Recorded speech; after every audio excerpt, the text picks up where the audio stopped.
Seguro. Ahora me debería dejar grabar la clase. Sí, Sí, está. ahora, ahora sí, ahora sí. Me ves, Ilana, ¿no es Sí, cierto, no? Bueno, estamos grabando acá el capítulo 10 sí, de Yoshua. sí. Ajá, Vamos a leerlo. Naturalmente es un capítulo largo, un capítulo muy militar. Si bien Yoshua nos tiene acostumbrado a los temas militares, pero acá hay sí. otras cuestiones adicionales también, además de lo militar, como vamos a ver. Vamos a leer. Y dice, y ocurrió cuando oyó Adonisedec, rey de Jerusalén, que Yoshua conquistó a Ai y la destruyó, tal como le había hecho a Jericó y a su rey, así le hizo a Ai y a su rey, y que los habitantes de Gibón se rindieron ante Israel y ya habitaban con ellos. Temieron mucho, pues Gibón era una ciudad grande, tal como una de las ciudades reales, que era más grande que Jericó y Ai, y todos sus hombres eran fuertes. Adonisedec, rey de Jerusalén, envió mensajeros a Oan, rey de Hebrón, y a Birham, rey de Yarmut, y a Yafia, rey de Lahish, y a Adbir, rey de Glón, diciendo, venid a mí y ayudadme a herir a Gibón, pues se han rendido ante Yoshua y ante los hijos de Israel. Y se juntaron y subieron los 5 reyes emoreos, el rey de Jerusalén, el rey de Hebrón, el rey de Yarmut, el rey de Lahish, el rey de Eglón, ellos juntos con todos sus ejércitos, y acamparon frente a Gibón y lucharon contra ella. Y los de Gibón enviaron mensajeros a Yoshua en el campamento de Gilgal, diciendo, no apartéis tu mano de tus siervos, subid presto, rápido, ¿no? Hacia nosotros, salvadnos y ayudadnos, pues se han reunido contra nosotros todos los reyes emoreos que habitan en las montañas. Y subió Yoshua desde Gilgal, él junto con todos los hombres de guerra y todos los hombres valientes, y le dijo el Eterno a Yoshua, no temas de ellos, pues en tu mano los he entregado, ninguno de ellos podrá mantenerse frente a ti. Toda la noche marchó Yoshua desde Gilgal y cayó contra ellos de pronto, y los apabulló el Eterno delante de Israel, y les infligieron una dura derrota en Gibón, y los persiguieron por la subida de Beit Jorón, y los hirieron hasta llegar hasta Azeca y hasta Maqueda. Y ocurrió que cuando huían de Israel por la bajada de Beit Jorón, el Eterno envió contra ellos piedras grandes desde el cielo hasta Azeca, y murieron. Fueron más los que murieron a causa del granizo que los que cayeron bajo la espada de los hijos de Israel.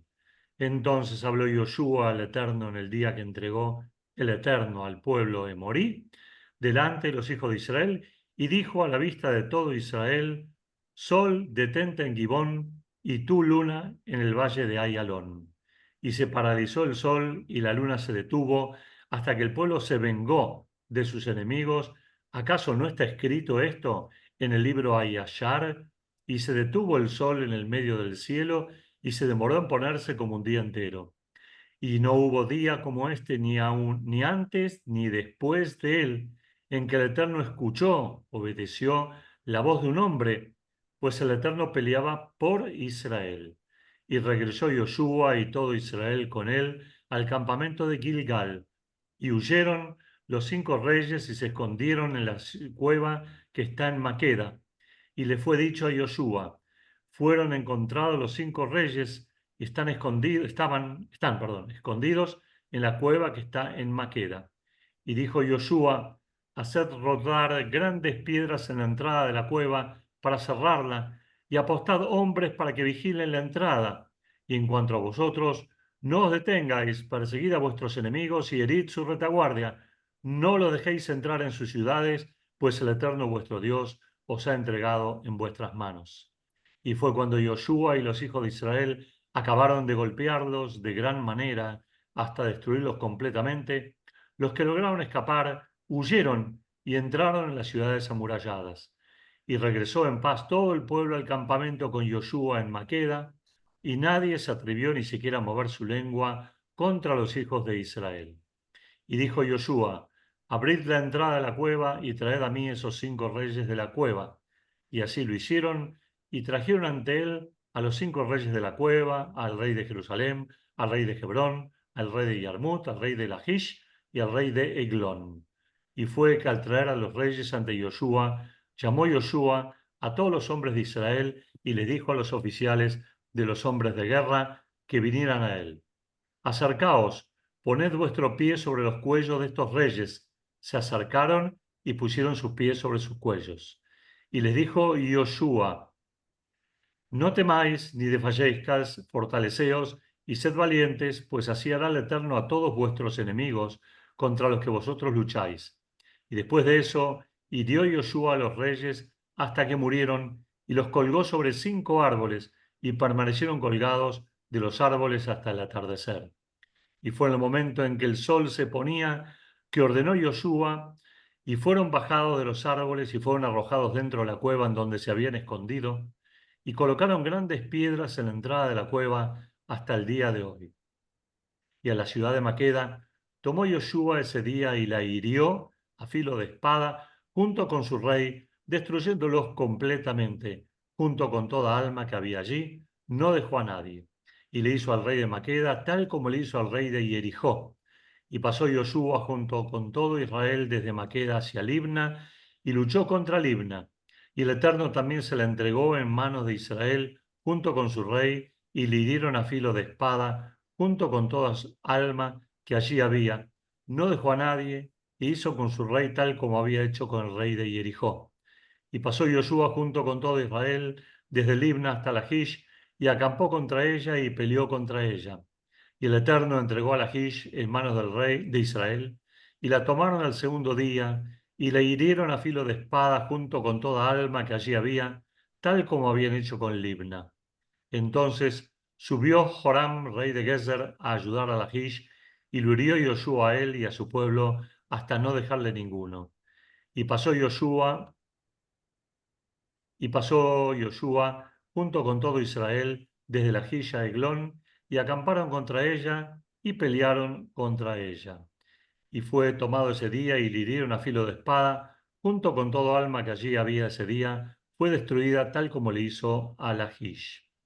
Vamos a bajar acá. Y subió Josué junto con todo Israel desde Eglón hasta Hebrón, y lucharon contra ella. Y la tomaron y le hirieron a filo de espada a su rey y a todas sus ciudades, junto con toda alma que allí había. No dejó a nadie, tal como le hizo Eglón, y la destruyó junto con toda alma que allí había. Y volvió Josué junto con todo Israel hasta Dibra y luchó contra ella. Y la tomaron a su rey y todas sus ciudades, y la pasaron a filo de espada y destruyeron a toda alma que allí había, y no dejó a nadie, tal como le hizo a Hebrón, y así le hizo a Dibra y a su rey, y así le hizo a Libna y a su rey. Así hirió Josué toda la tierra, la zona montañosa y el Negev, desierto del sur, la planicie y los acantilados que bajan al mar muerto, y a sus reyes no dejó a nadie, destruyó a toda alma tal como lo ordenó el eterno Dios de Israel. Y los hirió Josué desde Kadesh Barnea hasta Gaza, toda la tierra de Goshen hasta Gibón. Todos estos reyes y sus tierras tomó Josué de una sola vez, pues el eterno Dios de Israel luchaba por Israel. Y regresó Josué junto con todo Israel al campamento en Gilgal.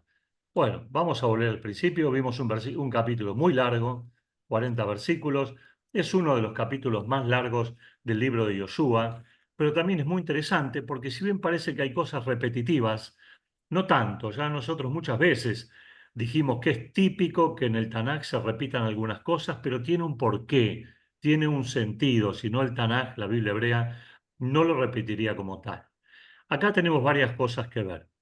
En primer lugar, tenemos que ver que hay una reacción de uno de los reyes, en este caso Adonisedec, rey de Jerusalén. Fíjense que está citada Jerusalén, que es una de las ciudades más antiguas de la historia del mundo, con más de 4.000 años, y acá aparece Jerusalén, ¿sí? Ya en la Torá aparece Shalem, acá aparece plenamente Jerusalén, más adelante va a aparecer de vuelta, ¿sí? Y vemos que este rey, en realidad, más que nada, más que por Josué, podemos decir que está preocupado por Gibón, que hemos visto en el capítulo anterior, hizo un pacto con las fuerzas de Josué para someterse y rendirse y no perecer como todos los otros pueblos cananeos. Después hablaremos de este tema en particular, que es el primero dentro del libro del capítulo que estamos viendo. El segundo punto que tenemos que ver es justamente la intervención militar, la lucha, la batalla, en la cual, solo un minuto, me está llamando mi esposa. Sí. Ana, estoy en el curso de Yoshua. Estoy en el curso. Sí. Chao, chao. Muy bien. Entonces, la segunda parte, tenemos que ver lo que fue la batalla en sí, que tiene condimentos de milagro y condimentos naturales. De las dos cosas, vamos a ver qué hay. Inclusive, tenemos aquí una de las cosas más extrañas que hay en todo el Tanaj, y que también, no sé si hoy alcanzaremos, pero lo vamos a analizar, que es el tema cómo puede ser que una persona como Yoshua pidió que el sol y la luna se detengan y el sol y la luna se detuvieron. Si nosotros sabemos que desde un punto de vista astronómico, ¿sí? El mundo, nuestro mundo, gira alrededor de la luna y el sol, y no hay posibilidad de detenerlo, y no hay posibilidad de detener a la luna y el sol, después veremos, más allá de que naturalmente se trate de un milagro, pero es un milagro que dejaría ciertas secuelas en el mundo, porque hoy en día con la astronomía sabemos que tenemos días de 24 horas, tenemos meses de 30 días, tenemos años de 365 días que tienen que ver con la rotación de la luna y del sol. Y por lo tanto, detener la luna y el sol marcaría una alteración del calendario, o sería la primavera más larga, o el verano más largo, o el invierno más largo, o más corto, o lo que fuere. Esto es un tema interesante. Los astrónomos dicen que esto no es algo muy viable y que no se ha comprobado, pero dejamos abierta la pregunta para abordar el tema desde lo religioso y desde lo científico también, que nosotros lo vamos a ver. Otro tema que también nos trae aquí, efectivamente, y ahora enseguida es el primero que básicamente vamos a abordar, es el tema que hay muchísimos nombres, mucha geografía, 5 reyes de 5 ciudades diferentes. ¿Dónde están ubicadas estas ciudades? Los lugares donde luchó Yoshua contra estos 5 reyes. La cueva donde estos 5 reyes estuvieron prisioneros y que después fueron ejecutados. También explicaremos básicamente esa cuestión. Todo esto también. Empezaremos, si nos permite el compartir pantalla, con tratar de entender un poquito la geografía. Es decir, Yoshua entró. Hemos visto hasta el capítulo pasado que hasta ahora Yoshua conquistó Jericó, sabemos que está cerca del Jordán, la ciudad de Ai, sabemos que está cerca del Jordán, Gilgal, que acampó cerca de Shem hasta el día de hoy, pero ahora las tropas de Yoshua se van hacia la zona de Gibón, que dijimos que es al norte de Jerusalén, y la gran cantidad de conquistas que vemos en este libro, de la cual están redactadas muy simplemente, 4 o 5 de ellas, ¿sí? Después veremos el caso particular de Jerusalén. Vemos que en realidad se cita más que nada el lugar geográfico. Tratemos de entender de qué se está hablando, qué es lo que conquistó Yoshua en este capítulo. Para eso vamos a ver acá este mapa bíblico, ¿sí? Ahora se va a desplegar. Miren ustedes qué maravilla esta aplicación, lo que nos permite tener. Lo pueden ver, ¿verdad? ¿Sí? Sí. Esto tenemos un mapa general de lo que era la tierra de Israel en aquel entonces. Acá está el nombre de Canaán, Israel, Judea, la zona de Hebrón, el Negev, Beersheba. Moab, enemigo típico, Amón, donde hoy es Amán, la capital de Jordania. Edom, los edomitas, debajo del Mar Muerto, ¿sí? Toda la zona del desierto, Kadesh Barnea. Pero fíjense que además de esto, podemos hacer lo siguiente. Podemos ver el mapa de acuerdo al capítulo. Y nos interesa a nosotros, en este caso, el libro de Yoshua. Ponemos acá Yoshua. Nos interesa el mapa del capítulo 10. Todos los capítulos tienen, si hay algún tema geográfico, mapa.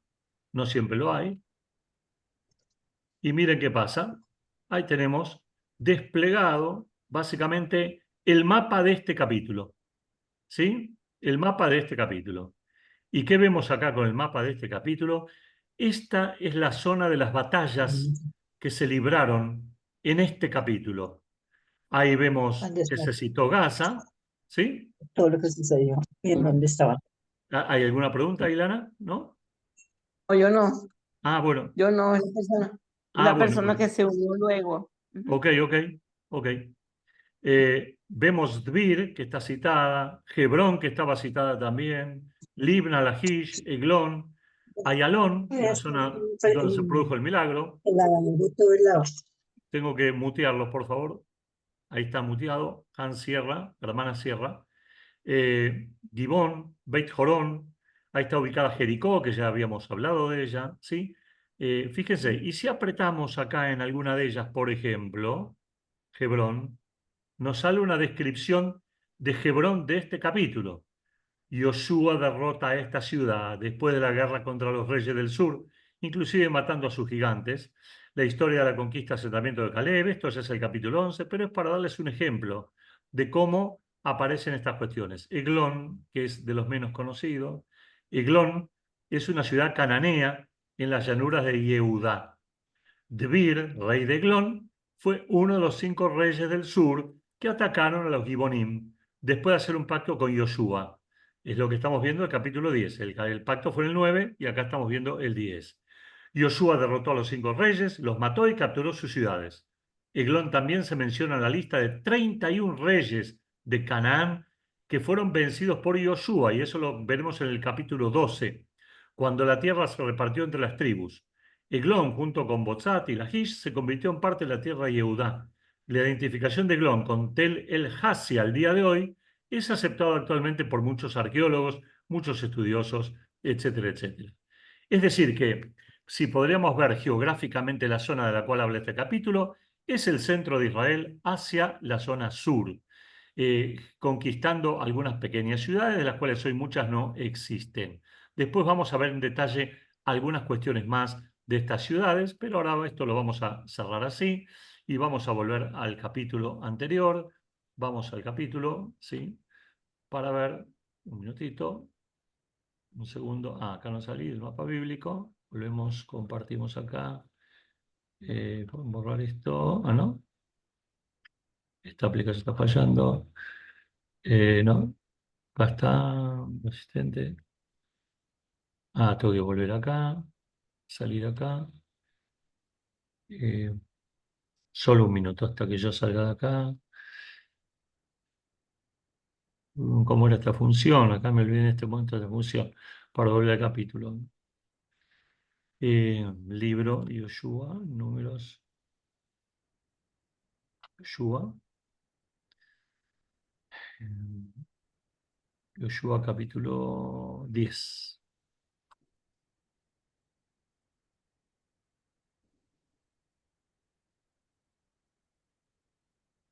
Mostrar el texto. Acá estamos. Pero vamos a, preferentemente, por acá está el texto que hemos leído nada más. Vamos a buscar el texto distinto. Un minuto. Yo salgo acá, solo un segundo. Solo un minuto. Vamos a cambiar acá. Sí, no hay problema. Acá cambiamos. Dejaría está mal. Yoshua. Ahí estamos de vuelta. Yoshua. Capítulo 10. Ya volvimos al texto original. Ahí estamos. Entonces vamos a empezar a analizar los temas que habíamos planteado, que hay varios temas. Dice así el versículo 1. Y ocurrió cuando oyó Adonitzedec, rey de Jerusalén, que Yoshua conquistó a Ai y la destruyó, tal como lo había hecho a Jericó y a su rey, y así le hizo a Ai y a su rey, que los habitantes de Gibón se rindieron ante Israel y ya habitaban con ellos. ¿Qué tenemos aquí? Primero, el nombre del rey, Adonitzedec, Adoni de Adonai, mi señor, Tzedek, justicia. También vemos que en la Torá, cuando Abraham peleó contra los reyes, peleó contra Malquitzedek, que era también rey de Shalem. O sea que evidentemente este es un rey de una dinastía que ya había aparecido en la Torá, en Bereshit, y evidentemente este rey llegó hasta esta época dominando a Jerusalén, ¿sí? Que era una ciudad muy pequeña, nada que ver con lo que es Jerusalén hoy en día, ni la ciudad vieja, ni la ciudad nueva, ninguna en especial. Por otro lado, vamos a ver que él dice, rey, no dice, y ocurrió cuando oyó Adonitzedec, rey de Jerusalén, que Yoshua conquistó Ai, pero si Yoshua conquistó primero Jericó, ¿Por qué el texto dice primero conquistó Ai y la destruyó, tal como había hecho con Jericó? Lo lógico es que diga, primero conquistó a Jericó y después conquistó a Ai y a su rey, y así hizo con Ai y su rey, que los habitantes de Gibón, etcétera, etcétera. ¿Por qué dice así? Porque acá Adonitzedek pensó que la conquista de Ai fue una conquista completamente natural.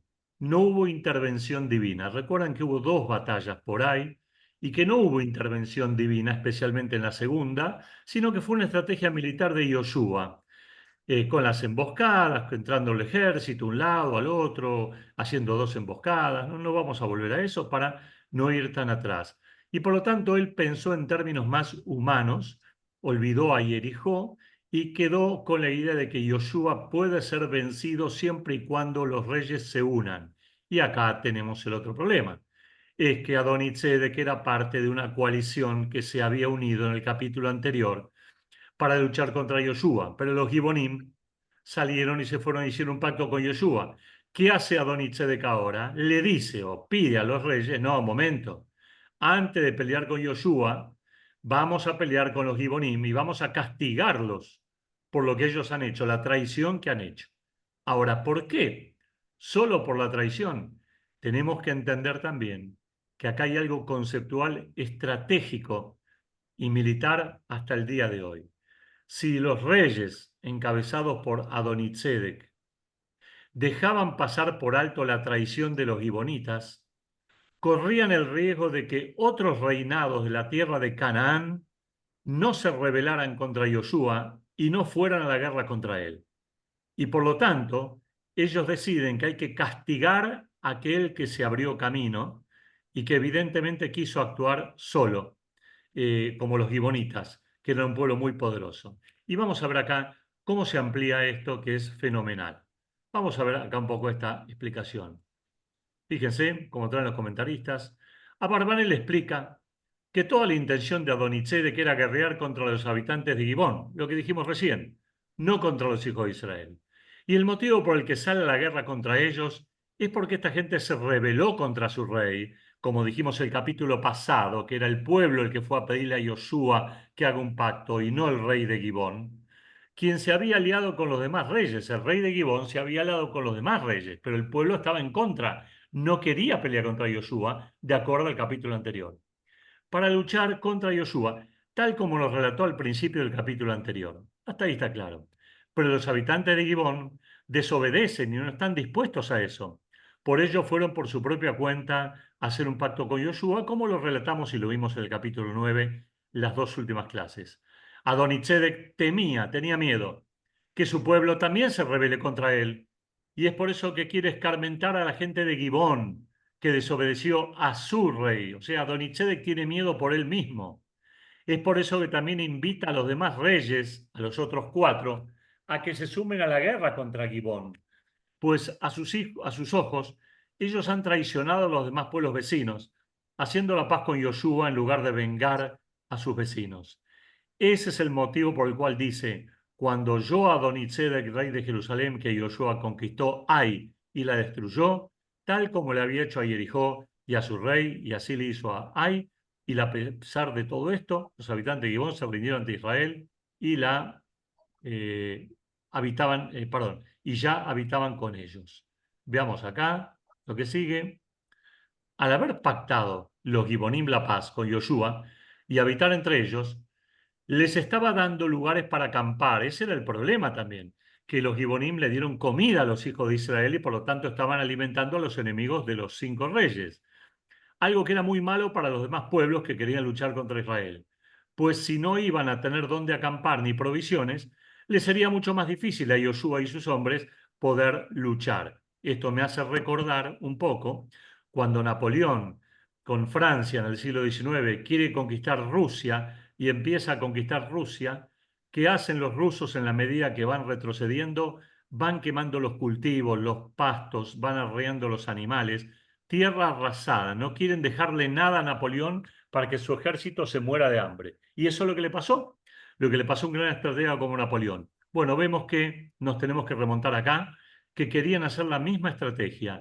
no dejar nada para que las tropas de Yoshua tengan donde abastecerse, sino que de alguna manera derrotarlos también por hambre, por sed, que no posean recursos naturales algunos, ¿sí? No olvidemos que las ciudades de Jericó y Ai fueron destruidas completamente y esto atemorizaba a Malquisedec, ¿sí? Esto hacía, Adonisedec, perdón. Esto hacía que los hijos de Israel debían siempre regresar hasta Gilgal por provisiones, o sea que Gilgal era el campamento, pero estaba a 200 kilómetros. Es por eso que veían los actos de los Gibonim como una traición. Y el versículo dice, y ocurrió cuando yo Adonisedec, rey de Jerusalén, que Josué conquistó ahí y la destruyó, tal como le había hecho a Jericó y a su rey. ¿Sí? Lo lógico, como dijimos recién, hubiera sido que cite las guerras en orden cronológico. Primero Jericó y luego Ai. El motivo que mencionó primero Ai, dice el comentarista Malvin, es porque en esa guerra ya no hubo milagro, como dije antes, sino que fueron mediante tácticas de guerra completamente convencionales. Nada de milagros. Es por eso que cobra fuerza y que cree que puede conquistar y ganarle a Yoshua en una guerra que no depende de milagros celestiales. Otro punto, esta es una explicación. Otro punto es que Adonisedec no pudo tolerar es que Yoshua estaba destruyendo todas las ciudades que conquistaba. A diferencia del resto de los conquistadores que se apoderaban de las ciudades pero no las destruían, como era muy común en la antigüedad, dominar las ciudades pero no destruirlas, sino hacerlas pagar un tributo, esto hizo que él tema mucho por su vida y sus ciudades. Por último, Adonisedec, ¿sí?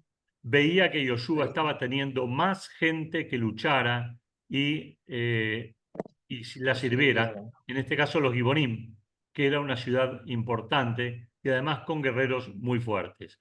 Todo eso lo llevó a tomar esa determinación. Fíjense cómo en un versículo hemos desarrollado toda la complejidad mental de un rey que debe enfrentarse a esta nueva situación y que acude, apela a distintas instancias para poder luchar después como Yoshua. Bueno, en 10 minutos se termina, no es problema, ¿sí? Vamos a seguir nosotros, seguimos, no se hagan problema por esto, seguimos en el Zoom. Esto es la propaganda del Zoom, no es nada. Ya volvemos a la aplicación. Acá estamos. Muy bien. Tenemos 10 minutos todavía. Dice, y temieron mucho pues Gibón era una ciudad grande, lo dijimos en el capítulo 9 también, tal como una de las ciudades reales de los reyes, que era más grande que Jericó y Ai, o sea, era la tercera ciudad en importancia y era muy grande. Y todos sus hombres eran fuertes. Veamos acá. Data Mikra, el comentarista, sostiene que al ser que Yoshua ya había conquistado Jericó, Ai y Gibón se había rendido, Adonisedec veía que su ciudad estaba rodeada por tres flancos, o sea, geográficamente la ciudad estaba en tres flancos, y que probablemente serían los próximos. Es por eso que se atemoriza. Acá vemos entonces que el temor de él era bastante justificado por la ubicación geográfica de Jerusalén, que estaba rodeada por estas ciudades de Jai, Jericó y Gibón. O sea que era el paso inexorable. Temieron mucho, pues, lo dijimos, perdón, Adonisedec, rey de Jerusalén, envió mensajeros a Oan, rey de Hebrón, al sur, y a Pirham, rey de Yarmut, en el centro, y a Yafa, rey de Lachish, cerca de Ashdod, cerca de Gaza, y a Debir, rey de Eglón, que también está en el centro. Fíjense, acá tenemos una ayuda mayor para entender a estas ciudades. Malvin agrega que si bien al principio del capítulo 9 nos había hablado de la coalición que habían formado los reyes de Canaán contra Yoshua, en realidad esa alianza no duró mucho, pues los de Gibón no la respetaron, claro, salieron de la alianza. Y esto causó que guerreen contra ellos, como está explicando acá, y que Yoshua los destruya, como lo hizo acá en el capítulo 10, a todos al acudir en ayuda de Gibón. Después veremos por qué Yoshua acude en ayuda de Gibón, porque el pacto que él tenía con los Gibonim no era un pacto militar. Sin embargo, Yoshua los asiste militarmente. La ciudad de Yarmut, que hoy no existe, es Tel Yarmut, una colina arqueológica, al sur de Bet Shemesh, en la zona al costado de Jerusalén. Bet Shemesh, conocemos los bosques, ahí está Tel Yarmut. ¿Sí? Muy bien. La ciudad de Lachish era una ciudad real muy conocida en la antigüedad. Hasta el día de hoy se conservan las ruinas en Tel Lachish. a unos 7 kilómetros al sur de Beit Gubrin y a unos 10, 12 kilómetros de el puerto de Ashdod. Como lo dije, Tel Lahish se encuentran restos arqueológicos de esta época y de épocas posteriores también. Eglon está ubicada, hoy no tenemos pistas, a unos 12 kilómetros al oeste de Lahish. No sabemos exactamente muy bien, pero sería rumbo a Jerusalén. O sea, nos da una aproximación geográfica para que entendamos un poco de geoestrategia, ¿sí? En general. Muy bien.